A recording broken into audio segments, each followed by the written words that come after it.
Audio Jungle.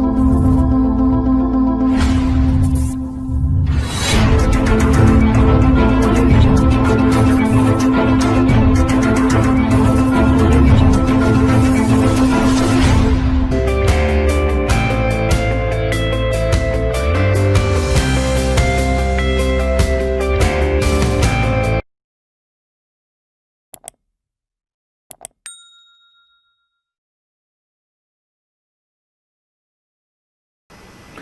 नमस्कार मित्रांनो, आपलं मॅथ सेकंडमधलं थर्ड चॅप्टर सर्कल सुरू आहे.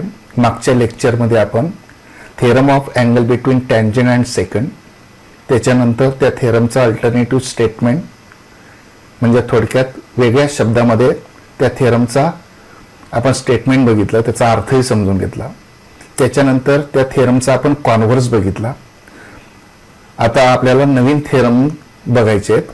आज आपण 3 थेरम बघणार आहोत. त्याच्यात पहिला थेरम बघूया, theorem of internal division of chords. सर्कलच्या 2 कॉर्ड सर्कलच्या इंटिरियर मध्ये इंटरसेक्ट करत असतील तर या थेरमचा अर्थ काय होतोय ते आपण स्टेटमेंट वरून आणि फिगर वरून बघूया.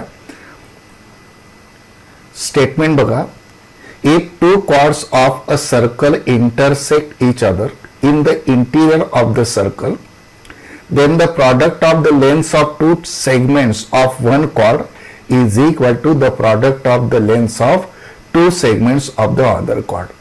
सर्कलच्या 2 कॉर्ड सर्कलच्या इंटिरियर मध्ये इंटरसेक्ट करत असतील तर पॉइंट ऑफ इंटरसेक्शन मुळे दोघं कॉर्डचे 2 सेगमेंट तयार होणार.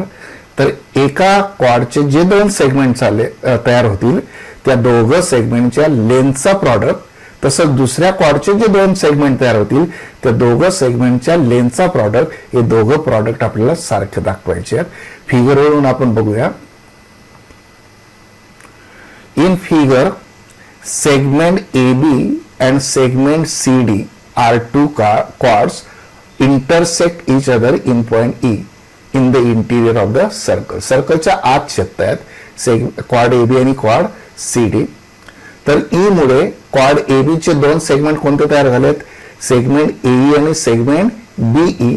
तसंच सेगमेंट CD चे 2 सेगमेंट कॉर्ड CD चे 2 सेगमेंट कोणते येतील? CE आणि DE. तर AE चा BE शी प्रॉडक्ट आणि CE चा DE शी प्रॉडक्ट, हे दोघं प्रॉडक्ट आपल्याला सारखे दाखवायचे. गिव्हन मध्ये आपल्याला 2 कॉर्ड सर्कलच्या इंटिरियर मध्ये छेदताना दिलेले आहेत म्हणून आपण गिव्हन मध्ये लिहिणार. Chords AB and CD of a circle intersect each other in point E in the interior of the circle. To prove, AE into BE, chord AB चे 2 segment AE into BE is equal to CE into DE. Quad CD चे 2 segment CE into DE. तर या दोघं product आपल्याला सारखे दाखवायचे. त्याच्यासाठी आपण कन्स्ट्रक्शन केलंय. सेगमेंट AC आणि सेगमेंट DB काढलाय म्हणून कन्स्ट्रक्शन करूया. Draw segment AC and segment BD. हे दोघं सेगमेंट आपण काढलेत. आता या दोघं सेगमेंटमुळे आपल्याला 2 ट्रायंगल मिळाले. कोणते? ट्रायंगल AEC आणि ट्रायंगल DEB. या 2 ट्रायंगल मध्ये अँगल AEC आणि अँगल DEB हे दोघं अँगल व्हर्टिकली अपोजिट अँगल येतील म्हणून ते दोघं अँगल कॉन्ग्रंट येतील. तसंच अँगल A आणि अँगल D हे आर्क CAB मध्ये किंवा CDB मध्ये एकाच आर्क मध्ये इन्स्क्राईब झाले आहेत. आणि आपली इन्स्क्राईब अँगल थेरमची करोलरी झाली की एकाच आर्क मध्ये इन्स्क्राईब झालेले अँगल कॉन्ग्रंट असतात. Means angle A congruent to angle D. Angle A चं नाव काय या ट्रायंगल मध्ये? EAC आणि या अँगल D चं नाव येईल EDB. तर हे 2 अँगल एकाच आर्क मध्ये इन्स्क्राईब झाले आहेत म्हणून दोघे अँगल कॉन्ग्रंट येतील. आणि 2 अँगलच्या पेअर कॉन्ग्रंट म्हणून ट्रायंगल AEC आणि ट्रायंगल DEB हे 2 ट्रायंगल आपल्याला सिमिलर मिळतील. म्हणून प्रूफ मध्ये घ्या, triangle in triangle AEC and triangle DEB angle AEC congruent to angle DEB, reason vertically opposite angles. तशी दुसरी पेअर अँगल ए आणि angle D. Angle A means EAC आणि अँगल डी मीन्स EDB. म्हणून second step, angle EAC means angle A and angle EDB means angle D. These two angles inscribed in same arc, therefore they are congruent. म्हणून ते congruent येतील. म्हणजे या दोन triangle मध्ये अँगलच्या दोन पेअर आपल्याला कॉन्ग्रंट मिळाल्या, म्हणून हे दोन ट्रायंगल सिमिलर होतील. कोणत्या टेस्टने? अँगल अँगल म्हणजे AA टेस्टने. therefore triangle AEC similar to triangle DEB. Reason AA test. If two triangles are similar, then their corresponding sides are in proportion.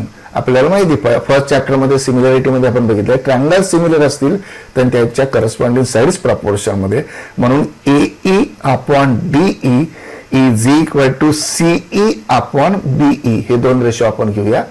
therefore AE upon DE is equal to CE upon BE. CE upon BE. आता cross multiplication जर आपण घेतलं तर AE into BE is equal to CE into DE.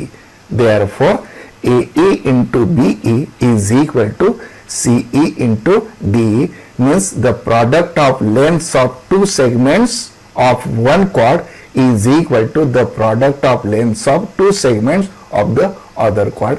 means AE into BE is equal to CE into DE. आता आपण next theorem बघूया. Theorem of external division of chords. मागचा जो थेरम होता तो इंटरनल डिव्हिजन ऑफ कॉर्ड्स होता. हा external division of chords आहे. म्हणजे दोन कॉर्ड्स ना कंटेन करणाऱ्या सेकंड्स या जर सर्कलच्या एक्सटेरियर मध्ये छेदत असतील तर त्या पॉइंटमुळे जे कॉर्डचे दोन जे सेगमेंट तयार होतील तिथेही दोन प्रॉडक्ट आपल्याला सारखे दाखवायचे आहेत. बघा स्टेटमेंट काय दिलंय. If secants containing chord AB and chord CD of a circle intersect outside means in exterior of the circle in point E, then here also AE into BE is equal to CE into DE. इथं सुद्धा तेच दाखवायचं आहे. त्याच्यासाठी figure बघूया. बघा इथं cord AB आणि कॉर्ड CD यांना कंटेन्स करणाऱ्या लाईन्स म्हणजे सेकंड जर काढल्या तर त्या सर्कलच्या एक्सटेरियर मध्ये इंटरसेक्ट करतात E मध्ये. म्हणून कॉर्ड AB चे E मुळे तयार झालेले सेगमेंट दोन सेगमेंट कोणते? AB नव्हे, AE आणि BE. तसं क्वाड CD चे E या पॉइंट ऑफ इंटरसेक्शन मुळे तयार झालेले सेगमेंट कोणते? CD नाही, CE आणि DE. म्हणजे आपल्याला या ठिकाणी सुद्धा काय प्रूव्ह करायचंय? AE into BE is equal to CE into DE. म्हणून गिवन मध्ये लिहिणार आपण seconds containing chord AB and chord CD of a circle intersect outside the circle in point E. To prove AE into BE is equal to CE into DE. इथं सुद्धा आपण construction केलंय बघा. Segment AD काढलाय आणि segment BC काढलाय. म्हणून construction घेऊया. Draw segment AD and segment BC और CB. आता प्रूफ बघा. प्रूफ साठी आपण कोणते दोन ट्रायंगल घेणार आहेत? ट्रायंगल ADE हा मोठा ट्रायंगल घेणार आहे ADE आणि दुसरा ट्रायंगल घेणार आहेत आपण CBE. अँगल ADE आणि अँगल CBE यांना अँगल E हा कॉमन अँगल येईल. त्याच्यानंतर अँगल ADE चा अँगल A तसंच अँगल CBE चा अँगल C, अँगल A आणि अँगल C हे या एकाच मेजर आर्क मध्ये इन्स्क्राईब झाले आहेत. म्हणून एकाच आर्क मध्ये इन्स्क्राईब झालेले हे दोघे अँगल कॉन्ग्रॅट येतील. म्हणजे या दोन ट्रायंगलच्या सुद्धा अँगलच्या दोन पेअर कॉन्ग्रॅट मिळतील. म्हणजे हे दोन ट्रायंगल सुद्धा सिमिलर येतील. म्हणून प्रूफ मध्ये घेऊया. In triangle ADE and triangle CBE angle AED congruent to angle CEB means angle E is common angle. Angle AED means angle E congruent to angle CEB means angle E, which is common angle. And now angle A and angle C are inscribed angle in same arc, this major arc. Therefore they are congruent, means angle DAE congruent to angle BCE. Therefore angle EAD means angle A congruent to angle ECB means angle C. Angles inscribed in same arc, means these two pairs of angles of these two triangles are congruent. Therefore these two triangles are similar by AA test. Therefore triangle ADE similar to triangle CEB. If two triangles are similar, then their corresponding sides are in proportion, means AE upon CE is equal to DE upon B. हे दोन ratio घेऊया. Therefore AE upon CE is equal to DE upon B. आणि cross multiplication जर केलं तर AE into BE is equal to CE into D. म्हणजे आपल्याला जे प्रूव्ह करायचं होतं ते या ठिकाणी मिळालं. हा आहे theorem of external division of chords. काय तो AE into BE is equal to CE into DE. हे दोन प्रॉडक्ट आपण सारखे दाखवले. आता आपण शेवटचा थेरम बघूया, टँजंट सेकंड सेगमेंट थेरम. सर्कलच्या एक्सटिरियर पॉइंट मधून सर्कलला एक टँजंट काढली, दुसरी सेकंड काढली, तर त्या ठिकाणी जो थेरम आपल्याला घ्यायचा आहे त्या टँजंट आणि सेकंड साठी, त्या थेरमला म्हणतात टँजंट सेकंड सेगमेंट थेरम. तर त्याचं स्टेटमेंट बघा. इफ पॉइंट ई दिसत नसेल तर लक्षात घ्या, point E is in exterior of the circle. Point E हा सर्कलच्या बाहेर म्हणजे एक्सटिरियर मध्ये, अ सेकंड थ्रू ई मधून जाणारी सेकंड सर्कलला intersect the circle at points A and B. Secant असल्यामुळे ती दोन पॉइंट मध्ये इंटरसेक्ट करेल, ए आणि B. And tangent through E, त्याच एक्सटिरियर पॉइंट ई मधून सर्कलला टँजंट काढली तर ती कोणत्या पॉइंट मध्ये टच करते, टी मध्ये, म्हणजे पॉइंट टी हा पॉइंट ऑफ कॉन्टॅक्ट. तर काय प्रूव्ह करायचं आहे, EA into EB is equal to ET square. फिगरवरून आपल्याला समजेल बघा. हा सर्कल आपण घेतलाय, सर्कलच्या बाहेर ई पॉइंट घेतलाय. ई पॉइंट मधून ही सेकंड काढली आहे की जी सर्कलला ए आणि बी या दोन पॉइंट मध्ये इंटरसेक्ट करते, आणि ई मधून ही सर्कलला टँजंट काढली की जी सर्कलला टी मध्ये टच करते, म्हणजे टी कायला पॉइंट ऑफ कॉन्टॅक्ट. तर या ई पॉइंट मुळे क्वाड एबी चे दोन पार्ट कोणते, एबी नाही, ई ए आणि ई बी या दोघांचा प्रॉडक्ट या टँजंट सेगमेंट हा जो आहे ईटी त्याच्या स्क्वेअर इतका असतो. म्हणजे E A into E B is equal to ET square. म्हणजे गिवन आणि टू प्रूव्ह आपल्याला या स्टेटमेंट मध्ये दिसतच आहे, ते आपण लिहूया. Given point E is in exterior of the circle, a second through E intersect the circle at point A and B, and tangent through E touches the circle at point T. काय prove करायचं आहे, EA into EB is equal to ET square. म्हणून to prove मध्ये EA into EB is equal to ET square. इथं पण construction केलंय बघा. Point T हा ए आणि बी ला जॉईन केलाय, मीन्स एटी आणि बीटी हे दोघं सेगमेंट आपल्याला काढायचे आहेत.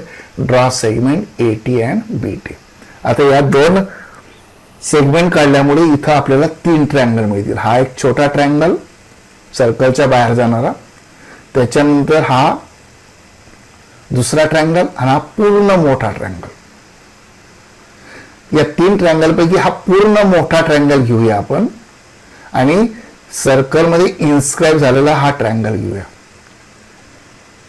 म्हणजेच कोणते दोन ट्रायंगल घ्यायचे आपल्याला, ई बी टी हा, आणि दुसरा आतला हा जो ट्रायंगल आहे ई टी बी तो न घेता बाहेरचा घेऊया, ई ए टी हा ट्रायंगल. म्हणजे ई बी टी आणि EAT हे दोन ट्रायंगल घेऊया. याच्यामध्ये ही टँजन क्वाड ATशी जो अँगल तयार करते कोणता अँगल ATE, हा अँगल त्या अँगलने जो आर्क इंटरसेप्ट केलाय AT त्याच्या अपोजिट आर्क मध्ये इन्स्क्राईब झालेला अँगल B याच्याशी congruent. This is the alternative statement of angle between tangent and secant. म्हणजे अँगल APE हा अँगल B शी कॉन्ग्रंट येईल. आणि त्याच्यावरून मग आणि अँगल E या मोठ्या ट्रायंगलचा पण आहे आणि या छोट्याशा ट्रायंगलचा पण आहे, कॉमन अँगल येईल. म्हणजेच ते दोन ट्रायंगल आपल्याला एक टेस्टने सिमिलर दाखवता येतील. प्रूफ इन ट्रायंगल EAT हा बाहेर निघालेला जो छोटा ट्रायंगल आहे तो EAT आणि पूर्ण मोठा ETB हा पूर्ण मोठा, हे दोन ट्रायंगल घेतले. याच्यात अँगल E हा कॉमन आहे. Therefore angle AET congruent to angle TEB. इथं बघा TEB पाहिजे, हा EEB झालाय, इथं प्रिंटिंग मिस्टेक झालाय. TEB reason common angle. तर इथं चेंज करा, इथं EEB च्या ऐवजी काय करणार TEB, ही एक पेअर कॉन्ग्रंट झाली. त्याच्यानंतर अँगल ATE टँजनने कॉर्डशी केलेला अँगल आणि त्या अँगलने जो आर्क AT इंटरसेप्ट केलाय त्याच्या अपोजिट आर्क ABT मध्ये इन्स्क्राईब झालेला अँगल B शी कॉन्ग्रंट. म्हणजे angle ATE congruent to angle TBE. Therefore angle ETA म्हणजे अँगल T हा टँजनने अँगलशी केलेला आणि अँगल EBT म्हणजे अँगल B, हे दोन angle congruent. Reason alternative statement of angle between tangent and secant. मग आता या अँगलच्या दोन पेअर आपल्याला कॉन्ग्रंट मिळाल्या. याचा अर्थ हे दोन ट्रायंगल कसे होतील सिमिलर. कुठल्या टेस्टने AA टेस्टने. Therefore triangle EAT similar to triangle ETB. आणि ह्या दोन ट्रायंगल जर सिमिलर असतील तर त्याच्या करस्पॉन्डिंग साइड्स प्रपोर्शन मध्ये येतील. Therefore EA upon ET is equal to ET upon EB. Therefore, EA upon ET is equal to ET upon EB. आणि क्रॉस मल्टिप्लिकेशन जर केलं तर EA into EB is equal to ET into ET square. Therefore, EA into EB is equal to ET square. Hence proved. अशा पद्धतीने हा तिसरा theorem prove झालाय. फक्त लक्षात घ्या इथं या प्रूफ मध्ये हा पहिला जो E आहे त्याच्या जागेवर तुम्ही T घ्यायचा आहे. प्रिंटिंग मिस्टेकने तो E झालेला आहे. या ठिकाणी आपण थांबूया. थँक्यू.